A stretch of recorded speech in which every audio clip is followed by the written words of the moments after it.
tripas à moda do Porto. Fernando Pessoa até fala disso. Tem um poema dele sobre as tripas à moda do Porto. São famosos. Agora você vai ter que falar esse poema, porque eu quero ouvir. Não conheço direito o poema, não. Só conheço um pedacinho. Vi um pedacinho. Eu estava desenhando umas coisas para um bar lá no Porto e topei com esse poema, mais isso.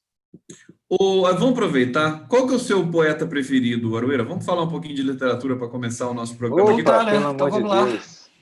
O Miguel sumiu. O meu- Miguel foi embora, foi atrás Ué, do... cadê Miguel? Eu esqueci. Foi Eu atrás do... gosto do Manel Bandeira. Gostava muito do Manel Bandeira. Quando era menino, pelo menos, era meu Inclusive, poeta você é tão predileto. poder que chama ele de Manel, né? Manel. Manel Bandeira.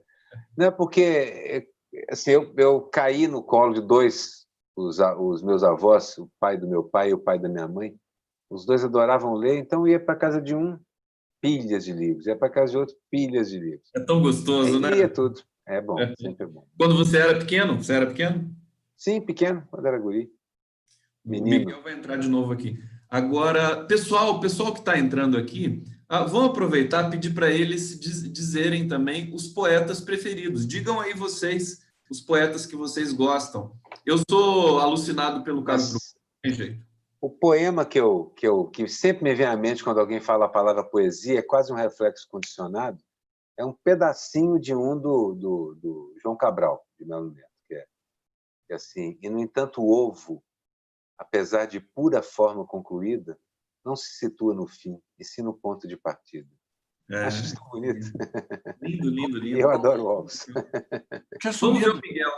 Miguel. Miguelito, o Quem são Evu. os seus poetas prediletos? Para a gente começar mais leve aqui. Vocês perceberam que eu tinha sumido, né? Tá estranho. Nós notamos, Miguel, nós notamos. Fernando Miguel Pessoa. tá bonito de aí, sempre com uma roupa bacana, gostei. Você tá elegante, ele é insuportável. Ele é elegante. Não, insuportável, elegantérrimo. Miguel, você está parecendo meu neto. Lugar porque frio. a mãe é estilista, desenhista de moda, então o menino, todas as fotos e vídeos que ela me mandou, o garoto está impecável. A gente sempre se veste um pouco, teoricamente, melhor, não melhor, mas, enfim, tem um casaco, uma suéter, uma coisa assim, então parece que você está elegante, mas estou com os cabelos compridos, maltratado pelo tempo, pela vida. Que drama. A Cláudia me vê passando e fala: você vai para a live assim? Eu, como assim? Com essa blusa? Eu tomei banho agora há pouco. Troco. Tomei banho agora há pouco, troquei de roupa, é claro. Ô, Miguel, mas diga os poetas para gente. Não, eu gosto muito de Fernando Pessoa, que estávamos falando aqui ao iniciarmos. Todos heterônimos? Ou ou ele mesmo? Não, todos sem preferência, entendeu? E gosto de Americanas, gosto da Dorothy Parker, que, além de poeta, era uma excelente cronista, entendeu? Italianos, você viveu na Itália, você deve ter algo. Gabriele D'Annunzio, o grande, além de Dante Alighieri, que realmente Dante, claro, uma coisa espetacular. O Gabriele D'Annunzio da língua italiana, né? Ele fundou. Aliás, não existe uma língua italiana. É a língua de Milão, que é a que você viveu. São muitos dialetos na Itália, né? Florença é considerada, a Toscana é considerada a capital da língua italiana mesmo, de verdade. Oficial, né? Soberana. Né? Eu tive na casa do poeta Gabriele D'Annunzio, que viveu na época pré-fascista. Pera, hoje não é dia de caos. O que você já está contando um caos? Estou brincando. Vocês me perguntaram dos poetas. Eu só queria contar um detalhe. A casa dele, na beira do Lago de Garda, para você chegar no escritório dele, lá em cima, no ateliê onde ele escrevia, a porta era baixinha e tinha uma escada. Então, você, inevitavelmente, tinha que entrar no escritório dele agachado. Ele ficava numa mesa em frente, você entrava. Ele era muito vaidoso, mas era baixinho, entendeu? Então, você entrava no escritório dele literalmente abaixado. Ele era vaidoso, mas era baixinho? Eu não entendi qual que é. Não, ele compensava compensava a vaidade dele, fazendo as pessoas se abaixarem diante dele. Que história fantástica. Eu gosto do John Donne também. Fala. John Donne, eu não sei como se fala direito, eu não sou péssimo de pronúncia, mas é o autor daquele poema Não Perguntes por Quem os Sinos Dobram e tal. Mas ele é autor de uma poesia belíssima que o Caetano musicou, que é Sim. Deixe que a minha mão errante adentre em cima e embaixo, atrás na frente. Maravilhoso. Eu gosto muito disso. Traduzida pelo Péricles Cavalcante. Péricles Cavalcante. Espetacular essa canção. Elegia. Uma linda, a tradução é maravilhosa. Elegia. Eu canto essa canção, toco, sei que tocar e cantar. Eu também. Esse é o Aroeira. Gente, começando aqui, a gente na maior conversa aqui. É gostoso começar assim, né? Agora que o programa é diário, claro. A gente precisa desse input. Olha só, o pessoal está dizendo aqui, Paulo Leminski, deixa eu ler alguns poetas aqui. Paulo Leminski, amigo pessoal, Paulo Leminski, poeta, aquele outro gaúcho lá, o Mário Quintana, espetacular. Mário é delicioso. Aqui, deixa eu ler o que o pessoal está dizendo aqui. Neruda, poeta. Rômulo Thompson está dizendo Neruda. Quem disse o Paulo Leminski foi a Júlia Cruz. Nossa, só poeta boa. Marcel, Manuel Bandeira, Gabriel Garcia Marques, Augusto dos Anjos. Olha quanto nome bacana. Tem outro caso para contar depois sobre Manuel Bandeira, hein? Lucinda, Leandro Venturama, Leia Tagore. Essa eu não conheço, confesso que não conheço. Marisa Tasto Lopes, Manuel de Barros, adoro Manuel de Barros. Manuel delícia também. Julie Moon, William Butler Yeats. Esse é fenomenal. Esse, inclusive, era o poeta preferido de James Joyce. Rômulo Thompson, Danúzio. Fernando Venturano dizendo aqui, Fernando Pessoa era um iniciado. Cora Coralina, Maria de Lourdes Figueiredo dizendo aqui. Que gostoso começar o programa assim. Obrigado, gente. Valeu. A gente precisa respirar um pouco, ainda mais hoje que você tem no Brasil uma situação dramática de aumento de mortes, de contágio, de casos, e o comércio abrindo a quarentena, ficando afrouxada. Hoje é dia de boleto, né? Vocês sabiam disso? Hoje é dia de... Eu fui pagar... o dia 9, né? Dia 10 é que é o dia do boleto. A gente paga antes porque a gente é muito honesto, né? A gente é honesto demais. Mas eu passei no comércio, tudo lotado, enfim, as pessoas próximas ali, no maior tumulto. O Miguel congelou aqui, não sei por quê. Aroeira, fala para... Vocês congelaram, vocês é que congelaram. Eu estou normal. Como você vê, Conde, é tudo uma questão de ponto de vista. Eu estou no frio, mas vocês que congelaram. Não fez nada. Olha, me lembra de que eu vou terminar o programa contando um caso sobre Manuel Bandeira, tá? Tá bom. Tá bom, Fala, então Aroeira, é isso aí, Miguel.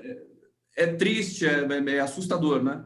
A gente está vivendo? É triste, assustador, e todo mundo, nós inclusive, todas as pessoas que estão aqui assistindo a gente também, e as pessoas que estão perdendo os parentes, precisam de manter a saúde mental. Nós estamos vivendo um processo no mundo que é um daqueles terríveis, parece a maldição chinesa que diz que você viva tempos interessantes. É um tempo extremamente interessante, coisas vão acontecer. Eu tenho uma esperança enorme de que, dessa vez, os oprimidos estão sendo guiados por mulheres e pelos negros, e, portanto, acho que vão sentar nessa mesa de negociações que é a civilização, né, com muito mais força do que tem sentado. Olha, tomara. Com muito mais justeza moral.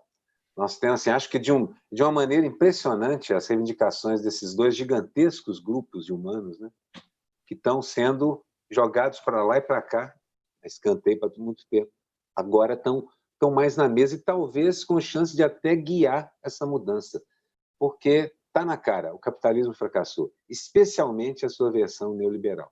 É um desastre, mas tem força suficiente para tentar ganhar essa queda de braço que nós estamos travando durante a pandemia.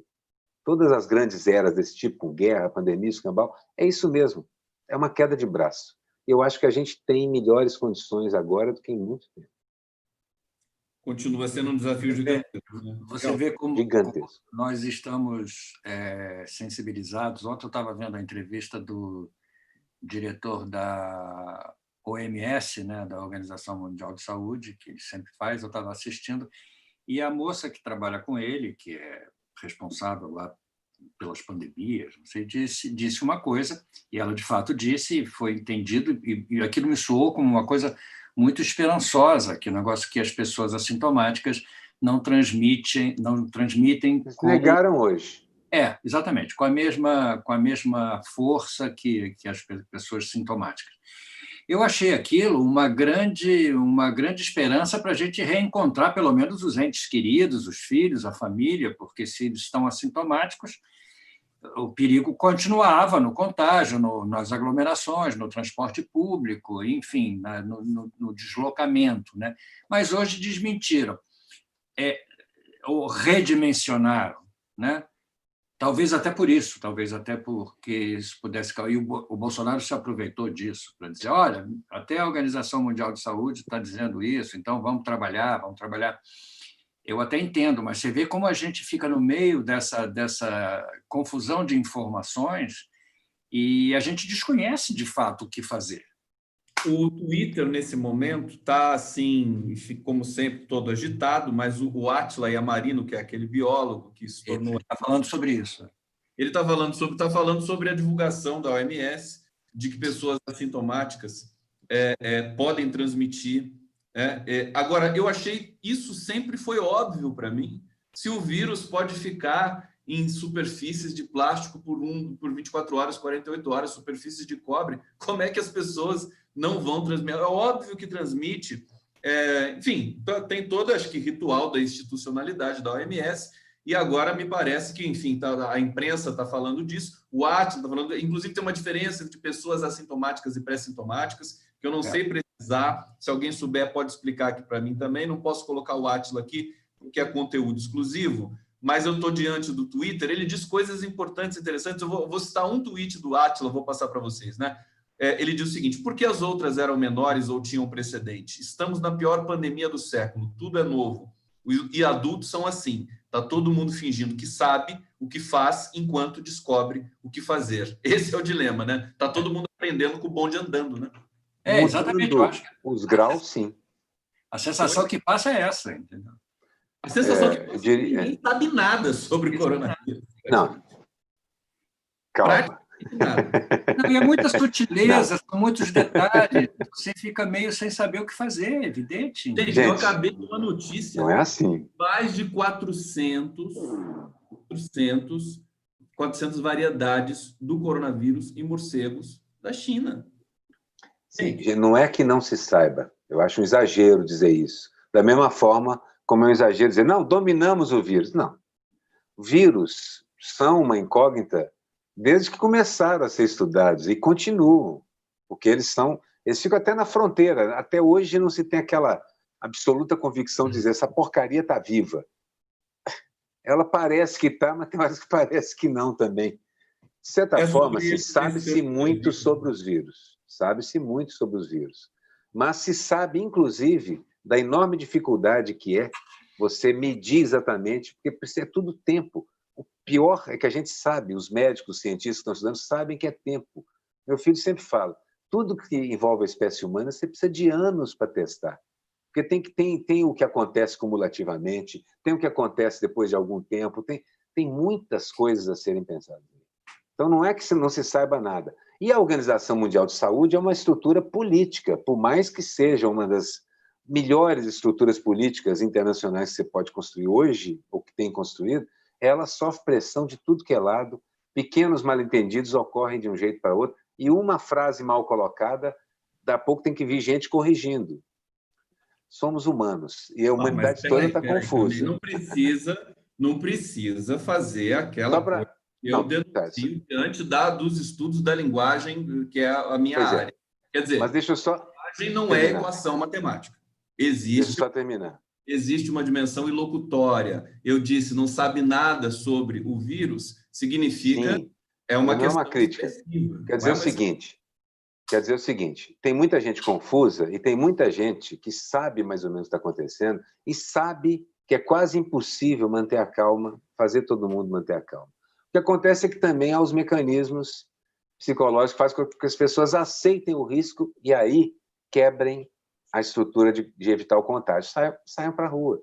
Cada um com sua desculpa. A esquerda vai combater, a direita vai negar. Mas saia à rua, que não aguentam mais.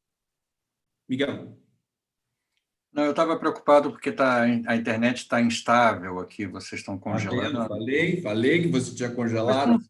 Mas a minha internet nunca aqui da Serra é fibra ótica, é estranho. Estou querendo até, se der de novo, eu vou desligar e ligar de novo. Então, se eu me ausentar... Estabilizou, Miguel, agora.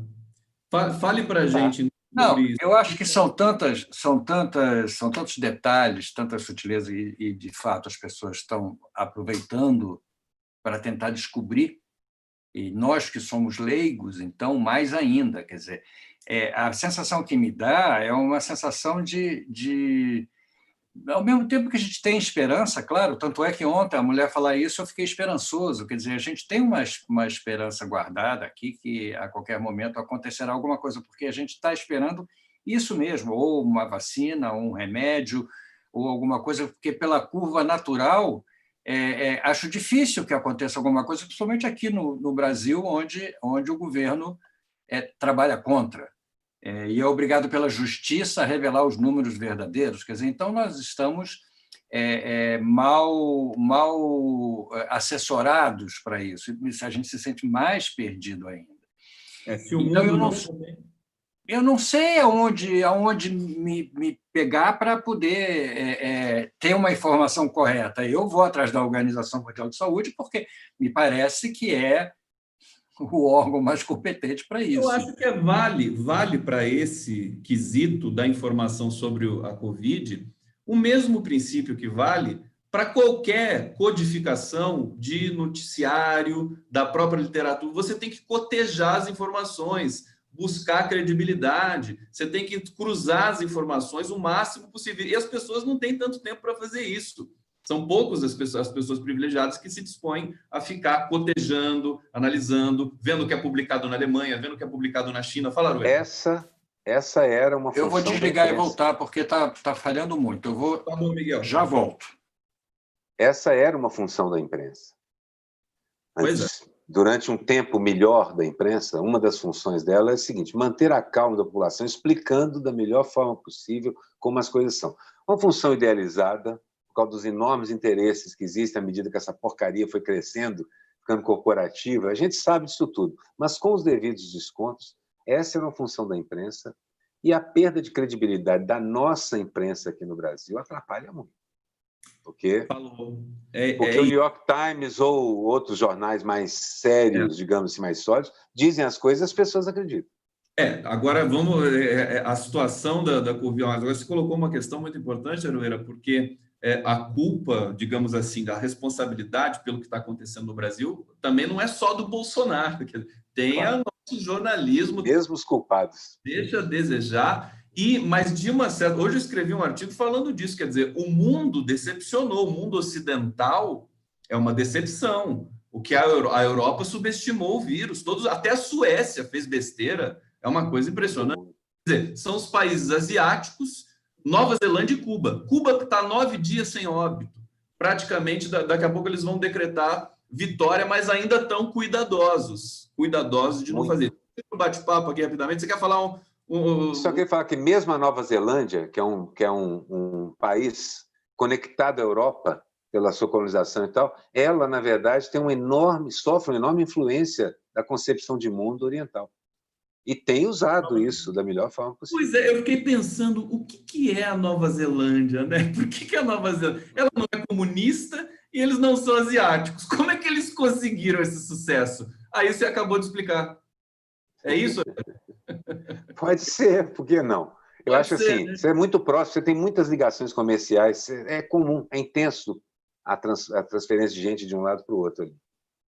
Depois do Volta Lula e do Volta Dilma, tem o Volta Miguel. As pessoas estão falando. Miguel não volta. Volta, Miguelito. Enquanto ele não volta, eu vou ler aqui os comentários. Ivana Mar pedindo para o Miguel voltar. Hélio César Freire dizendo que o TSE julga se deve caçar chapa Bolsonaro-Mourão. Há motivos para o presidente se preocupar? Ele pergunta. A gente vai falar rapidinho sobre isso aqui na sequência. Júlia Cruz, muitas informações e muito medo. Na dúvida, fiquem em casa se puderem. Mirna Marino Duarte, boa noite, trio Ternura. M. Carvalho 6 aqui dizendo princípio da prudência e da precaução, nada de acreditar na notícia que é boa. não na que é real. Deixa eu ver que tinha outros comentários interessantes aqui. Lili dizendo... Concordo muito com isso. Perfeita, né, esse comentário aqui. Concordo muito com isso. Nunca vão apresentar sintomas são os que transmitem pouco. Já os assintomáticos que vão apresentar sintomas transmitem o vírus mesmo na fase da incubação. Ou seja, todos transmitem, uns mais, outros menos, né? Exato. Vamos... Você pega uma informação dessa, ela pode ser deformada para um canto ou para o outro.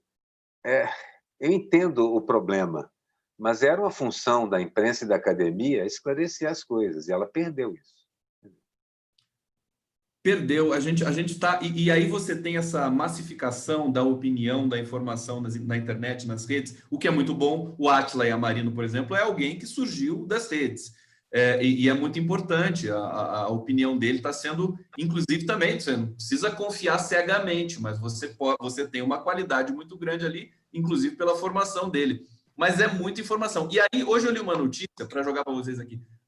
O próprio Átila disse isso no Twitter, né? A Angela Merkel fala todo dia com a população. Todos os chefes de Estado, eles se comunicam. Voltou, Miguel. Eu pensei aqui, imagina se o Lula estivesse na presidência da República, ele estaria falando todo dia com a população brasileira, estaria dando coletiva do lado do ministro da Saúde, ia ter um ministro da Saúde, e agora a gente tem, justamente, quer dizer, um governo que produz a maior desorientação da história, enfim, da literatura mundial sobre a organização de um Estado-nação como o Brasil. E é claro que se tivesse um presidente falando diariamente, ou mesmo um ministro da Saúde, a população se sente mais segura, se sente mais cuidada, entendeu? Não se sente tão abandonada e segue o exemplo errado. O que está fazendo agora é seguir o exemplo errado. Se o Bolsonaro dá esse exemplo errado, a população segue, é claro, entendeu? Não vai. Por que a população vai fazer o que o presidente não está fazendo? Entendeu? É óbvio, é um desserviço brutal, entendeu? E agora, eu quero desafiar o Arueira aqui, porque é uma questão muito delicada. E esse dilema, Arueira? As manifestações de domingo foram bonitas, eu achei responsáveis, disciplinadas, pequenas, minimalistas, talvez. Mas e esse dilema, como é que é? Bom, vício essencial, política? Continua eu vi um comentário de uma liderança negra nos Estados Unidos explicando. Eu achei que é perfeita a análise dela, que era uma moça. Ela dizia que é uma questão de risco calculado. E à medida que a pressão sobre você, por exemplo, o joelho do cara asfixiando, quase você, porque a população negra americana sofre isso, a disparidade entre polícia, prender negros e brancos é igual aqui, gigantesca.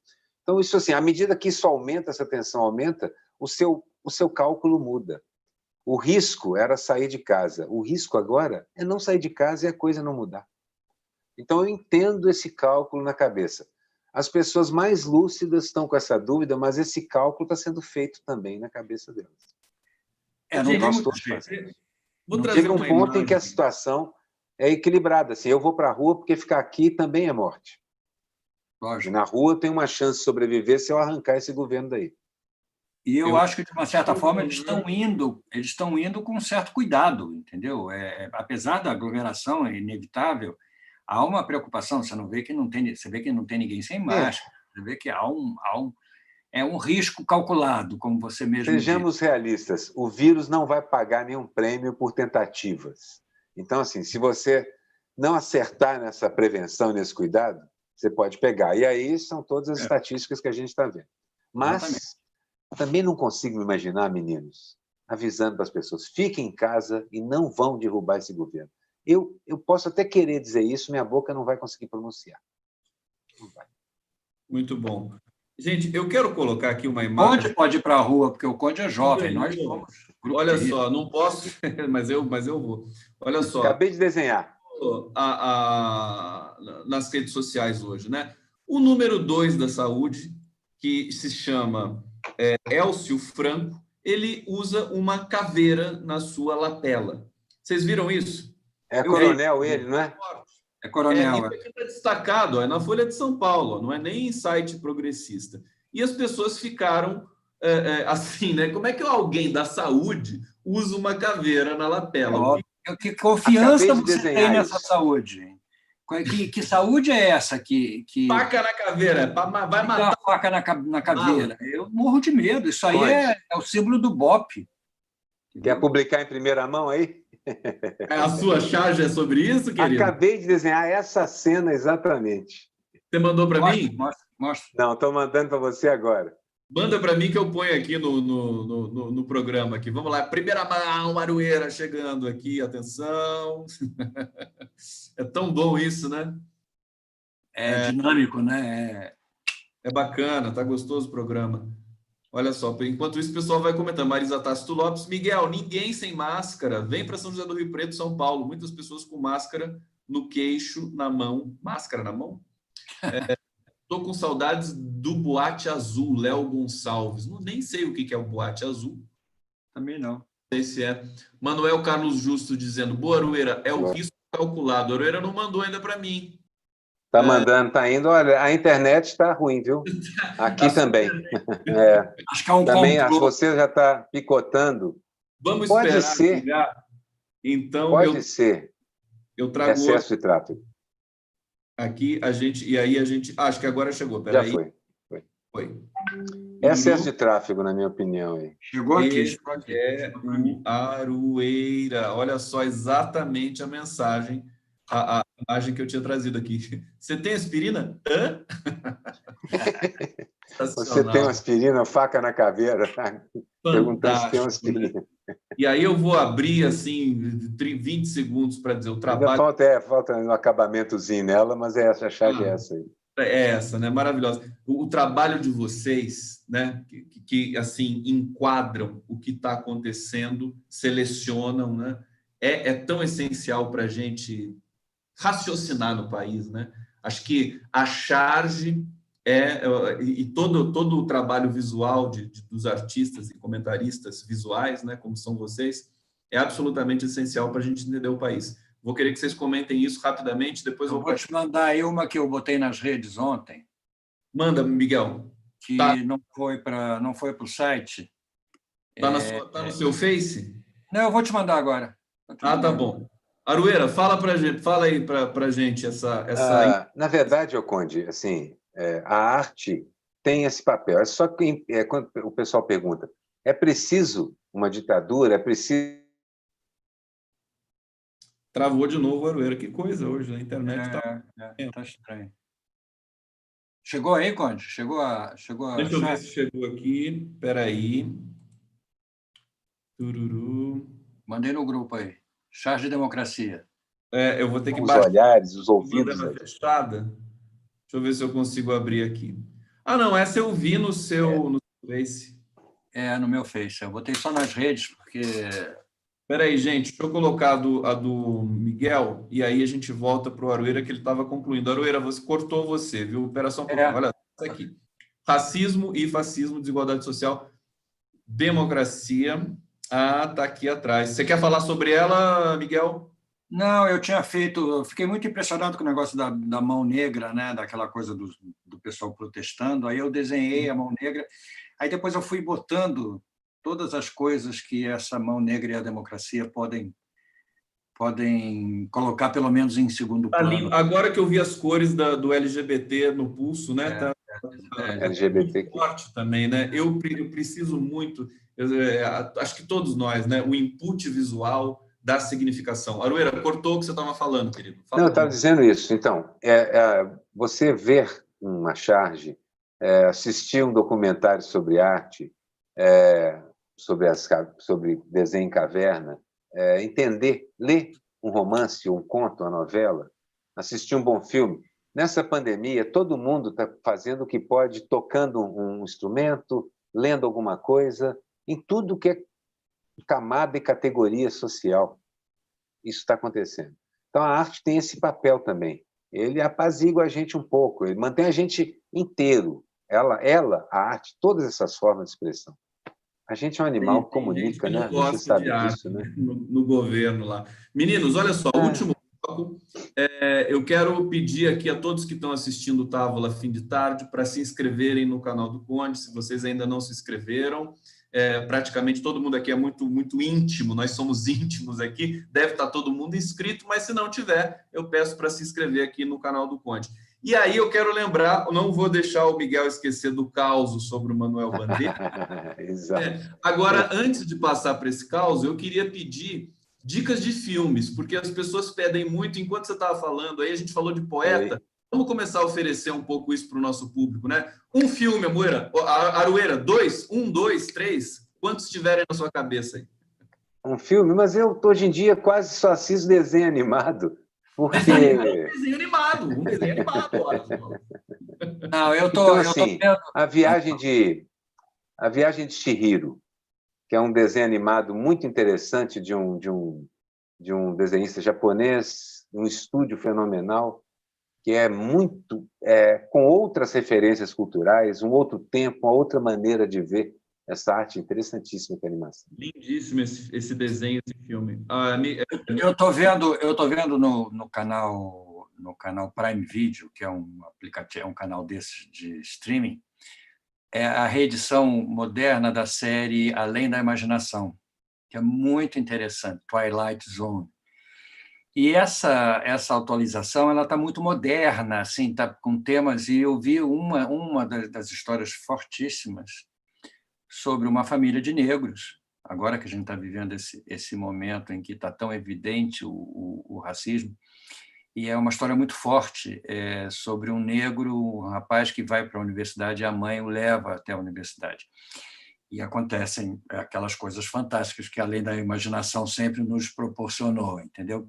Eu acho que vale a pena alguém tentar assistir essa nova versão da Além da Imaginação, que está super atualizada, digamos assim. Bacana. Eu vou dar a minha dica aqui. O pessoal está dando dicas aqui nos comentários. Olha que gostoso. Ó. Todo mundo dizendo: Léo Gonçalves, Milagre da Cela 7, Nádia Barbosa, Trem Noturno para Lisboa, Laura Figueiredo, Divinas, filme francês da Netflix. Muitas dicas. O Rei aqui. Pasmado e a Rainha Nua.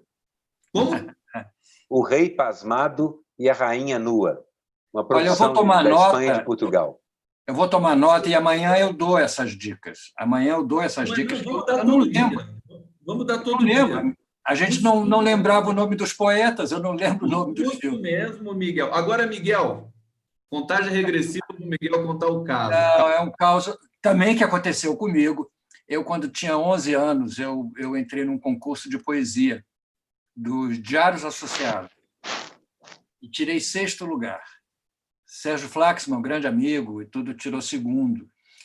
E eu fui receber o prêmio ali no colégio, acho que Bennett, ali em Botafogo, e recebi o prêmio, menção honrosa, 6º lugar, das mãos de Manuel Bandeira, para vocês terem uma ideia, não só de como eu sou uma pessoa idosa, como a honra que foi você receber naquela época, quando recebi o prêmio das mãos de Manuel Bandeira. Eu recebi um também era uma novela, das mãos do Raul Bopp, do Cobra Norato.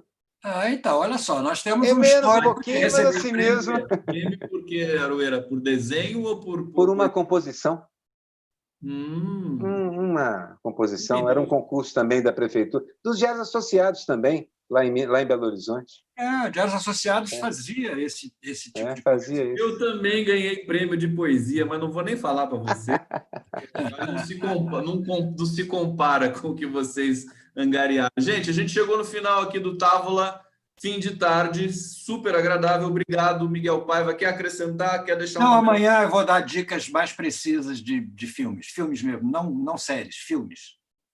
Sensacional. Aroeira, tá tudo bem aí com você? Tá tudo bem. Eu não vejo muita TV, porque eu não tenho televisão, mas vou fazer um esforço para me atualizar e poder dar umas dicas de Mas filmes. Mas tudo que eu vejo, Aroeira, é do computador. Do computador eu transfiro para a tela da televisão, mas originalmente é no computador.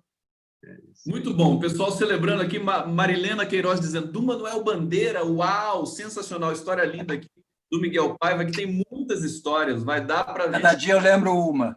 Anos de Távola Fim de Tarde com a história do Miguel Paiva.